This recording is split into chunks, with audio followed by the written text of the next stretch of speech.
ब्रह्मानन्दं परमसुखदं केवलं ज्ञानमूर्तिं द्वन्द्वातीतं गगनसदृशं तत्त्वमस्यादिलक्ष्यम् एकं नित्यं विमलमचलं सर्वधि साक्षिभूतं भावातीतं त्रिगुणरहितं सद्गुरुं तं नमामि। शाश्वत आणि सनातन गुरुपीठ भगवान दत्तात्रेयांचे सर्व पूर्णावतार माझे सद्गुरू डॉक्टर गुरुनाथ विश्वनाथ मुंगळे आणि सद्गुरू कृपेने पुंजाळलेले आपण सर्व श्रोते या सर्वांच्या चरणी सर्वप्रथम मी नतमस्तक। सद्गुरूंच्या सहवासात खूप गोष्टी मिळायच्या। गेलं की जणू काही नित्य नवा दिस जागृतीचा तुकारामांचा एक फार सुंदर अभंग आहे। माझे मज येती कळो अवगुण काय करू मन अनावर तुका म्हणे पाहिजे जीवास अंकुश नित्य नवा दिस जागृतीचा। आणि असा जागृतीचा दिवस हा सद्गुरूंच्या सहवासात हा प्रत्येक वेळीच असायचा, कारण जीवाला अंकुश होता। आणि मग हा अंकुश कसा होता? न टोचणारा होता, न त्रास देणारा होता, पण जे नको ते सगळं बाजूला करून जे हवं ते मात्र प्रगट करणारा असा तो अंकुश होता। मग काय व्हायचं की एक दिनचर्या ठरलेली होती की काय 24 तास भगवन नामात राहायचं। पण तुम्ही 24 तास सर म्हणायचे की तुम्ही 24 तास ध्यान करू शकत नाही, 24 तास तुम्ही जॉब करू शकत नाही, 24 तास तुम्ही काहीच म्हणजे एकच असं हे करू शकत नाही, कारण त्याच्यातनं निर्माण होणारे जे मानसिक हे असतात ते झेपणारे नसतात, त्याच्यासाठी वेगळ्या गोष्टी असतात। मग काय करायचं? संत ग्रंथांचं वाचन करायचं किंवा कुठल्या तरी ज्ञानेश्वरी, दासबोध, तुकाराम गाथा, एकनाथ गाथा अशा गोष्टी वाचत राहायचं आणि त्याच्यातनं आपलं अनुभव विश्व समृद्ध करत राहायचं। ते स्वतः सकाळी उठलं, पहिला चहा झाला की 5 ओव्या गुरुचरित्राच्या आणि 5 ओव्या गुरुचरणच्या हे लिहिलं की मग पुढचा दिवस सुरू व्हायचा। असं प्रत्येक गोष्टीचं चिंतन, मनन, वाचन, मग वाचन सुरू असायचं। तर मी वाचत होते, आम्ही खूप संत ग्रंथ वाचायचो किंवा वेगवेगळे सर सांगायचे त्या पद्धतीने पुस्तकं वाचन सुरू असायचं। त्यावेळी चालू होतं योगी कथामृत। योगानंद आणि त्यांचे गुरु युक्तेश्वर गिरी फार सुंदर पुस्तक आहे। तर त्या पुस्तक वाचताना सर शांत डोळे मिटून ऐकत बसायचे, वहिनी असायच्या, आजूबाजूला कोण असणारी मुलं असायची, आम्ही एक 5-10 जण तरी घरामध्ये कायमच असायचो तिथं। आणि मग ते सगळे ऐकत बसायचे, वाचन सुरू असायचं। मग वाचता वाचता योगानंदांच्या ह्याच्यात एक प्रसंग आला।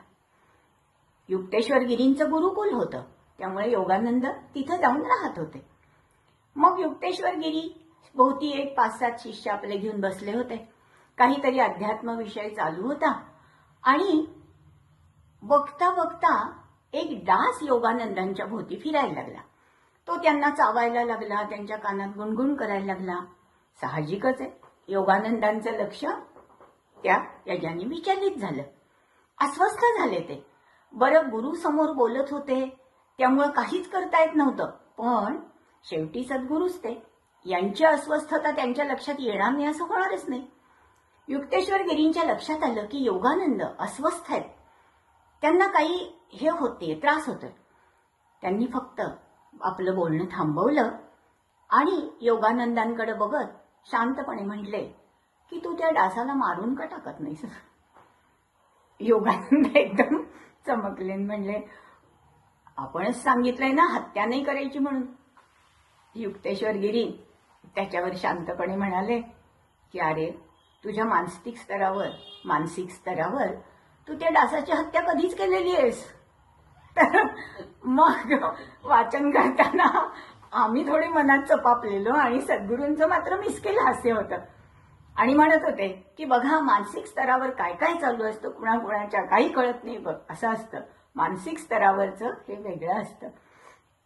सद्गुरूच ते, त्यांच्यापासून मानसिक स्तर कुठलाच लपून राहणार नाही, पण आपल्या मनामध्ये जेव्हा हे असतं तेव्हा मग आपण आदर्शवत वर्तन, सुरुवातीचे जे दिवस असतात ना साधनेतले, ते फार आदर्शवादाने भरलेले असतात. अगदी अक्षरशः म्हणजे काय असं असं म्हणजे असंच तसं, किंवा एक आपण आखलेली चौकट असते आणि त्याच्यानुसारच जायचा अगदी काटेकोर प्रयत्न असतो. मनात विचार केला की गुरूंना सगळं कळतं बरं का, तर आपण मानसिक स्तरावर नेहमी चांगलेच विचार ठेवायचे, म्हणजे यांना ते कळतील की ह्यांच्या मनात नेहमीच चांगले विचार असतात. झालं आपलं विचार आणि सद्गुरूंचं जग याच्यात खूप फरक असतो. पण सद्गुरू ही कृपाळू माया असते, त्यामुळे याला जोडणारा पूल ते स्वतःच तयार करतात. हा प्रसंग झाला. मनाशी निश्चय होता की आता मानसिक स्तरावर खूप आपण अत्यंत आदर्शवत वागायचं, सगळं चांगलंच आपलं असलं पाहिजे. मग काय झालं की त्या काळामध्ये सद्गुरूंनी हॉटेलचं खाणं, बाहेर खाणं हे सगळं त्यांचं बंद होतं. त्यांनी कोणाला असा अट्टहास नव्हता केला, पण सहज बोलता बोलता एकदा म्हणाले की शक्य असेल तर हॉटेलचं खाणं किंवा ठराविक आपण जरासं जिथं साधना चालते, जिथं भगवत उपासना असते ते अन्न खावं. मग असं मनामध्ये तर सांगितलं ना की आदर्शवाद हा भरभरून ठासून भरलेला असतो. मग मी मनात ठरवलं की नाही, आपण नाही खायचं बाहेरचं हॉटेलचं. आणि मी जॉब करत होते तेव्हा, माझी नोकरी होती आणि आमचं सकाळचं कॉलेज असायचं, त्यामुळे 9:30 ही आमची चहाची वेळ. आणि सकाळी कॉलेजला आलेल्या असल्यामुळे 9:30च्या चहाच्या वेळेबरोबर भरगच्च काहीतरी ब्रेकफास्ट हा असलाच पाहिजे. आता मराठी शब्द वापरला नाही, कारण सद्गुरूंना तो शब्द अजिबात आवडायचा नाही. नाश्ता हा शब्द म्हणला की त्यांना अजिबात आवडायचा नाही, घाणेरडा शब्द म्हणजे नाश्ता म्हणायचं नाही, त्यामुळं ब्रेकफास्ट असायचा. तर मग मागवायच्या सगळ्याजणी. मी म्हणजे आपण आता काय मोठे आणि आपण किती वेगळे आता सगळ्यामध्ये. मी काही खात नाही, मी काही बाहेरचं घेणार नाही, तुम्ही मागवा, मी माझा डबा खाईन. अगदी आदर्शवाद. मग झालं असं की त्या सगळे मागवायचे, कुठे डोसा मागव, कुठे काय मागव चालू असायचं. मी तिथेच टेबलवर बसलेली असायची माझा डबा खात. आणि मग असं झाल्यावर एकदा असंच बरेच दिवस गेले. मग सरांच्या इथे एकदा विषय चालू होता, असेच लोक आले होते आणि विषय चालू होता. तर सर म्हटले की हॉटेलचं काही मी खाते किंवा बाहेर मी काही हे करत नाही. तर मी पण नाही खात हॉटेलचं. तर सरांनी फक्त माझ्याकडे बघितलं आणि म्हणले तू खातीस. मी इतकी चपापले, म्हणलं सर नाही मी खात नाही, अजिबात खात नाही. अगं म्हणले तू डोळ्यांनी खातीस की, मैत्रिणीला परवा कशी सांगत होतीस की डोसा चांगला आहे खा ग म्हणून, तुला कसं कळलं ग डोसा चांगला आहे म्हणून. मी इतकी शर्मेनी लाजले, कारण मी खरंच सांगायचे की ते टेबलवर त्यांचा ब्रेकफास्ट आलेला असायचा, मी तिथे बसलेली असायचे आणि प्रत्येक जण आपापलं लेक्चर संपवून जेव्हा स्टाफ रूम मध्ये यायचा, आज काय आहे वगैरे, तर मी सांगायचे अगं होते पण डोसा खूप छान आहे, ती इडली गरम आहे. काही गरज नाही, पण आपल्याला म्हणजे विनाकारण बोलायची बऱ्यापैकी सवयच असते. तसं झालं आणि मग माझ्या डोक्यात प्रकाश पडला की अरे आपणही सांगायचो की या सगळ्यांना. आणि मग मन एकदम उदास झालं, खूप खूप वाईट वाटलं की मग काय उपयोग ना आपला, की आपण खात नाही म्हणतो, पण आता सर तर म्हटलं की तू खाल्लंच डोळ्याने, मग त्यापेक्षा सरळ खाल्लेलं काय बिघडलं, आपण फेल झालो याच्यामध्ये, आपण नापास झालो, आपल्याला नाही हे जमत आहे, हे अवघड आहे आपल्यासाठी खूप. असे विचार मनात खूप आले आणि मन अतिशय निराश झालं, उदास झालं. आपल्या संत कवयित्रींनी अभंग लिहूनच ठेवलेला आहे, मन वढाय वढाय उभ्या पिकात ढोर, होतं होतं भुईवर, गेलं गेलं आभाळात, आणि त्याच्या पण मनाला आवरणं आपल्या हातात नाही. मग खूप वाईट वाटलं की काय उपयोग नाही आपल्याला काय हे जमणार नाही. पण सद्गुरू महाराज हे, त्यांना गुरु माऊली का म्हणतात, आपली कळकळ पोचते त्यांच्यापर्यंत. आणि मग ते म्हणाले की अगं की डोळ्याने आपण अन्न केवळ जिभेनी खात नाही किंवा तोंडानी खात नाही, आपण अन्न नजरेनी खातो, आपण अन्न विचारांनी खातो, आपण अन्न मानसिक स्तरावर खातो, आपण अन्न चित्ताच्या स्तरावर खातो, आणि आपण अन्न कानानी पण खातो. लगेच शंकेला तर काही आपल्या आत हेच नसतं की प्रत्येक गोष्टीवर शंका ही झालीच पाहिजे. मी म्हणलं बाकी ठीक आहे सर, मला पटलं, पण कानाने कसं अन्न खातो, कानाने अन्न कसं खायचं सांगा. डोळ्यांनी ठीक आहे तो पदार्थ बघितला, अगं म्हटले कानाने अन्न कसं खातो, साधी गोष्ट आहे म्हटले. डोसा म्हणलं की कानानी डोसा हा शब्द तुझ्या आत गेला, जेव्हा कानातनं ऐकला तेव्हा तुझ्या समोर त्या डोशाचं रंग, रूप, चव सगळं आलं ना. खाल्लं की मग ते झालं, मानसिक स्तरावर ते होऊन गेलं तुमचं. म्हणजे त्यामुळे कानाने खातो आपण. हो, मग विचार आला, म्हटलं खरंच आहे. मग त्यांनी सांगितलं की याच्यात दोष नसतो काही, साधनेच्या सुरुवातीला असंच होतं. मिसळ खावीशी वाटते, अमुक खावंसं वाटतं, डोसा खावासा वाटतं, जे नको, आपण प्रवाहाच्या विरुद्ध पोहतोय, त्यामुळे जे नको असतं तेच पहिलं. मनात माकड नको म्हणलं की पहिलं माकडच येऊन बसतं, तसंच आहे ते. खायचं नाही म्हणलं की पहिलं लक्ष त्या खाण्याकडेच जाणार. मग मी अगदी व्याकुळ होऊन विचारलं की मग काय उपयोग सर असा आमचं मन तर आमच्या ताब्यात नाही, आमचं तर काहीच हे नाही, मग होणारच नाही का कधी?